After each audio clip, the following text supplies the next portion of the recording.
If you from the hood, you got a degree in real life. They call it the hood, I call it the Harvard of hard shit. Ain't no robbing me. These niggas like to comment shit on Instagram. Pics, see me in public, say hi to me. Boy, I don't get. Welcome to DC Gospel, man. Before I go any further, man, hit them buttons, man. Subscribe, share, and like. Man, what's up with y'all, man? We're on our way to 10,000 subscribers, y'all. And look, before I go any further, man, make sure y'all go get y'all an Axum watch. The ones know a watch isn't just a watch. It's a flex. It's a vibe. And that's why I rock with Axum. Clean design. On IG, females, males, kids, nice slick watches. So let's jump straight into it. I told y'all, man, y'all always come for this messy stuff. So today on the jacket is Anthony Pete from Lincoln Heights. Violent Interrupter, aka Incredible Messenger. That's what we rolling with. So this a guy right here, y'all. That's the paperwork thing. I don't need that. I already, it's nothing to read. Like, he from my neighborhood, so he like one of the most solidest dudes like I ever met. So let's get into the Pete thing. So you can see the shortest guy probably.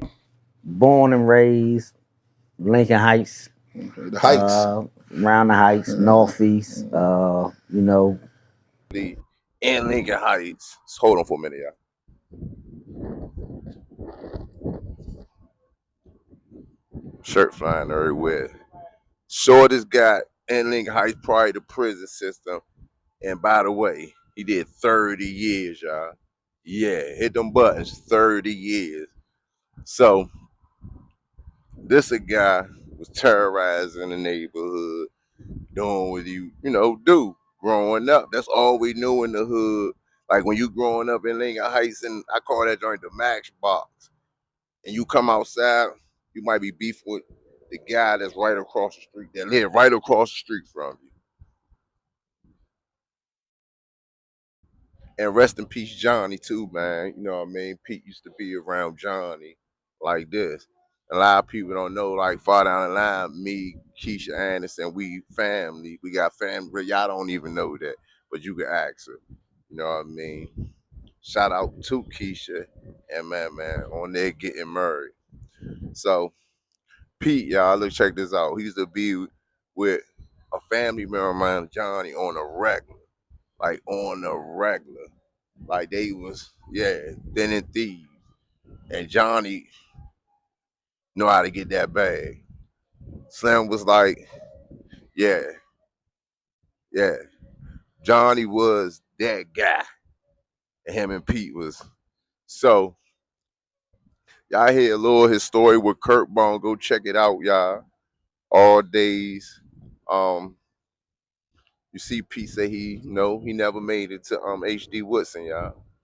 That's crazy. And I can figure why. So when I moved around Lincoln Heights, it was toward like the beginning of '90, and me and Pete missed each other. So I didn't meet opportunity to get to meet him. But I felt like I knew him because his presence was just so strong around there. Everybody always talked about him, whether it was good or something he did to somebody, you know what I mean? Lincoln Heights always had their little in-house beats. That's how it's just a family thing. So we all look up to Slim. Like, as far as the YNs, let me give y'all something right now. Y'all, I hope this helicopter ain't making enough noise. This the Violent Interrupter, Incredible Messenger you want to tap into. Y'all need to go to his page, y'all. This the guy that's gonna fight for you, Slim. I never seen him cry about nothing when he came home. And when I first met him, it was up Big Sandy. I don't know if you remember, but he was walking through, and I was like, "What's up with you?" I said, "I'll be around Lincoln Heights." And he's like, "Oh, yeah." And I asked him about Dirk Hill, and we ain't gonna get into that. Well, he said, "Dirk, man, they don't be sending no money in," which is true. I mean, I ain't gonna lie. So, and that's another thing I respect about him. Like, he one of the guys, like, he gonna stand on something. Like, he's standing on it. He ain't letting off of it, because I heard some things that he did for a homie in prison that probably got a questionable background. And the dude came to me and was like, yeah, man, Pete, man, you know, I fuck with Pete, man. You know what they say about me.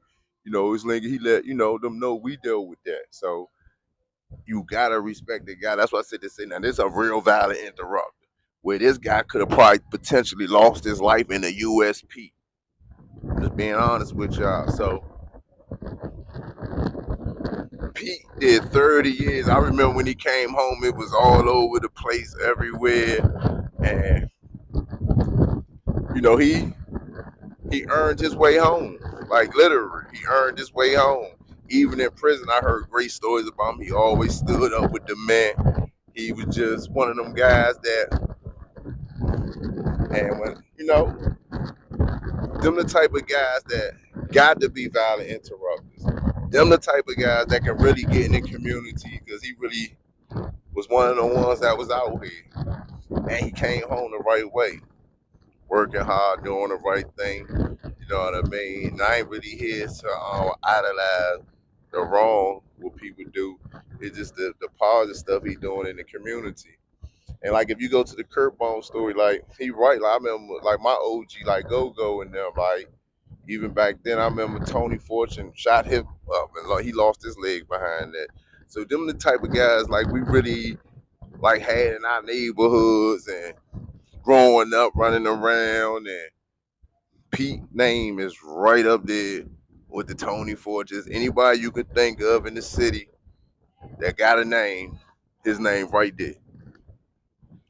If not over top of it. I'm just being all 1,000 with y'all. And that's just my opinion of a guy that's been solid throughout his whole life. 30 years, never told on nobody.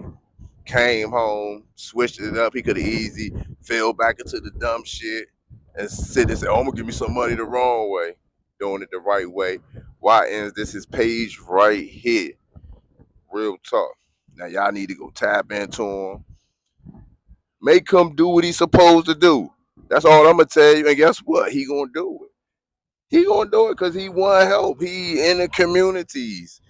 So, this my stamp of approval, DC Gospel.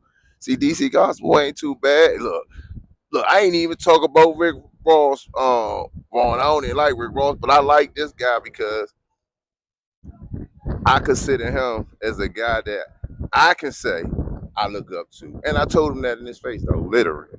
This on man time. And a lot of men scared to express that type of stuff. That's why I be lost with a little of these dudes that say, I never want to be super gangster or whatever. I'm just who I am as a person. And y'all got to respect this now. Look, this is how I get paid. This my about to be 100% my money winner. So y'all got to respect the content. It might come off a little harsh. And hey, I got this paperwork I'm about to do next. And somebody might probably about to be mad. I don't know. Is in the federal penitentiary, man. Started off with Lorton, man, but let's take it from the beginning, man. Pete, know you from DC, but what part of DC, where you from? Tell us a little something about your childhood. Born and raised Lincoln Heights. Okay, the Heights. Around the Heights, Northeast. My whole family grew up around Lincoln Heights. So I'm a part of that environment right there. I grew up in a community. Like I tell a lot of people, Lincoln Heights was a community. It probably wasn't the most prosperous, peaceful environment for a person to grow up in, but it was a community because all my cousins, my grandmother on my father's side, my grandmother on my mother's side lived there, my aunts, my uncles on my father. So, I grew up around there. Went to school, Aton Elementary, Kelly Miller. Never got a chance to go to H.G. Wesson. You make the warrior. But I couldn't be a warrior. But I was at all the homecomings. Right. And, ain't no robbing me. These niggas like to comment shit on Instagram pics. See me in public, say hi to me. Boy,